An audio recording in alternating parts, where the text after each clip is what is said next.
It's not written by aliens. Just don't know what language yet. Okay, so this is a 248-page manuscript. I've printed us off maybe 10, 15 pages just to get us started. Now maybe a book or a codex is a better word for it. It's over 500 years old and to this day it's yet to be deciphered, but there is a key. Now that's quite the statement, considering that professors around the world for decades have studied this, codebreakers from World War I and II. It looks like a written text. It has all the telltale signs. In fact, statistical analysis suggests it conforms to the normal patterns of most languages. It's just a language that no one has seen yet or can understand. But the key though, well the key is someone called Lisa Fagin Davis. The year is 1989 and Lisa Davis takes a part-time job at the Voynich Rare Books and Manuscripts Library within Yale University. She was studying for a PhD at the time, so this role fitted really well. One of her tasks for this role was to answer questions, inquiries and letters about a specific manuscript, the cipher manuscript that we now know as the Voynich. The curator who gave her this task would describe it as unenviable, but to 23-year-old Lisa Davis, well, when she first laid her eyes on this, well, this was the coolest thing she'd ever seen. Lisa was completely hooked on this mystery, but she'd soon learn exactly why this was an unenviable task. Okay, just take a look at some of these pages. It's like a work of art, really, like a scrapbook that someone's kept in some ways, because they've done this amazing drawing, this amazing artwork, which they've somehow painted on, and then they've done the writing that fits in and around all of these drawings and diagrams. And so let's step back to the basics. We have 248 pages, possibly more, some might have been missing. We have 170,000 characters in 35,000 words. Now, 8,114 of those words are unique. That is, they don't match any others.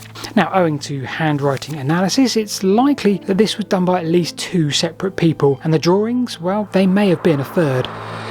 Have a look at any other language model and those statistics really do fit quite well. There are letters and groups of letters that appear consistently and with the same frequency. In fact, many linguists over the last 30 years that have studied this document, this manuscript, well, they all pretty much come to the same conclusion that this isn't some kind of gibberish, it isn't written completely randomly. To all intents and purposes, this is a language. So what exactly is it? People had spent their lifetime trying to study and understand this document, which looks like it has meaning, and they were coming up with absolutely nothing. People from every speciality. But Lisa Davis, though, she was young and she was inspired to take up this challenge. She carried on with the job of replying to all those that asked for information, prints from the manuscript and such. She kept things simple and did exactly what was asked. All the time though, while she was learning herself and continuing to fuel the fire of her inspiration. What if she could decipher this? Can you imagine the acclaim and the respect that she would receive? She would be able to pretty much pick a job for herself. Okay, so one of the most fascinating things about this document is when you try and understand its provenance, its history. So let's pop a graphic on screen now and we'll try and understand how this travelled through time. A team of researchers at the University of Arizona were able to do some carbon dating on the vellum. The date given was pretty tight, 1404 to 1438, but we seem to have nothing else for the next 200 years or so of this manuscript's history. That would change in 1639, and we have the first known mention of the Voynich manuscript. George Baruch sends a letter to Aphanius Kircher, essentially asking him for help in deciphering it. He sends a copy along with the letter. Upon Baruch's death, the book was passed to his friend Jan Marcy. Within a few years, he himself sent the original book to Kircher along with a covering letter. Now this letter would give us another vital clue because it tells Kircher that the book was once owned by Emperor Rudolph. Now this is news because he was around between 1552 and 1615, so we can bring our date back a tad, but that's it. Now we have 200 years or so of Kircher clinging on to it. or at least the collection was in a university in Rome. But come 1912, that university needed to make some money, and this is where we first learn of the character Voynich, because he purchased this along with a number of other manuscripts, and he spent the next decade obsessed with it, like so many, in trying to decipher it. The book would change hands a few more times after Voynich, but eventually it was donated to Yale University in 1969, where it remains today. It took a while, but Lisa Davis would eventually abandon her own research on the Voynich manuscript. 2014, she took up a post as the executive director of the Medieval Academy of America, and with a tiny hint of irony, while she was now a public figure of a body that didn't really like to talk about the Voynich manuscript.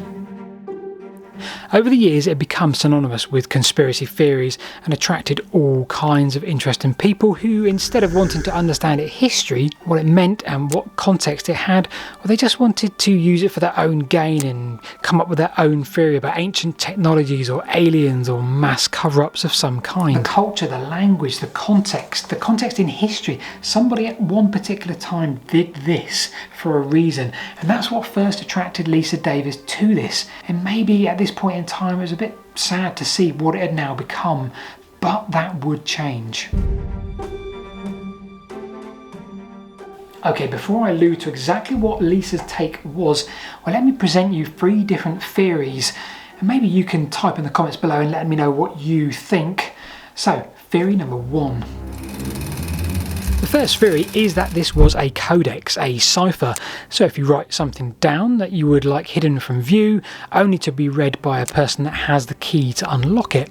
People worked on this for years. In fact, even a team, including the National Security Agency of Cryptographers. But none of this worked, largely because the distribution of letters does not match any known European language. Other ciphers were considered and tried, but nothing. A hoax. A hoax. How does that sit with some of the modern theories and the modern academic work? How does that sit with Lisa Davis? Look at these pages, look at the writing, the artwork. It does feel like it has so much purpose. The language, the structure. To think that this would be a hoax would be to ignore all those things. In fact, Yale University did a computational study using paleographic analysis along with the illustrations. How did the language, whatever it said, match up with the accompanying pictures? There was a match. To them, this wasn't a hoax. But that still doesn't stop many theories suggesting otherwise. In fact, in the year 2023, an experiment was conducted in which a group of subjects deliberately tried to write some meaningless text. Could they effectively write gibberish and make it look like a language? Well, apparently they could. The results gave the same usual properties as the Voynich manuscript. So then we have the third theory. A language. Well, that's exactly how we started this video, with the idea that this was a text written by somebody, a language that we don't yet understand. It looks like a language, it feels like a language, it doesn't really smell like a language, but nevertheless, why can't we decipher it? We have some of the greatest minds on the planet, and yet we can't work out exactly what this says. Some have suggested that this was a medieval language yet to be written, and this was an attempt to somehow lay its words out. Either way, take a closer look. If I said to you that this language type, whatever it was an encyclopedia, well, that simplistic view could work. Now, despite the lack of translation, we have various categories of illustrations. We have cosmological, astronomical, herbal, pharmaceutical, recipes, and Balneological. Now, at the start of this video, I did tell you there was a key to all of this, and that was indeed Lisa Davis. Back in 2018, Lisa was to put down a proposal. She didn't consider herself a language specialist or a cryptographer, so instead she did the thing she knew best, and that was the study of ancient text and handwriting. Now, Lisa Davis was able to rule out text comparison. Nothing else existed like this. The punctuation, the letter forms. So next she decided to look at the hand, and by that I mean how many people wrote this document. Davis started with a magnifying glass and picked some letters that were not common. Were there differences? Next up, she looked at letters that were second in a word. This took its time, but her conclusion was quite staggering. Up to 5 people had written this manuscript. 5. Next up, she wrote there was no elaborate inks used, there was no gold leaf. This wasn't something that was quite grandly written. In fact, the vellum vellum that it was written on, well, that was certainly a cheap nature at the time. There's lots of telltale signs that gave that away. Lisa was starting to decode this without actually deciphering the language. The final observation was the texture of the vellum. It was almost cloth-like. This indicated it was really well used. There was seemingly no intention for this to be a special book given in a special place in a house or a sign of wealth. This manuscript was functional. It was a functional object and it was used very frequently, perhaps daily. Well, that was it. That really was the key to trying to understand this document, because for decades now people have been trying to understand the words, their meaning, their punctuations, and all of a sudden now we have this new assessment from Lisa Davis. Well, that gave us a feel for the document, a feel of its context, the stature it would have appeared in the community that it resided in, what it meant to people. It was something that was really well used, and that's now opened up more questions but also more avenues to try and understand it. It's an actual object. It exists in space and time. It has a history, it has physical characteristics, and because of that it has a true story. We just don't know what that true story is yet. Hope you've enjoyed this week's tale. We're back outdoors next week. And of course, if you've enjoyed this sort of content, I'd love for you to click subscribe and like, and go and check out some of our other videos, including this one. We'll see you this time next week.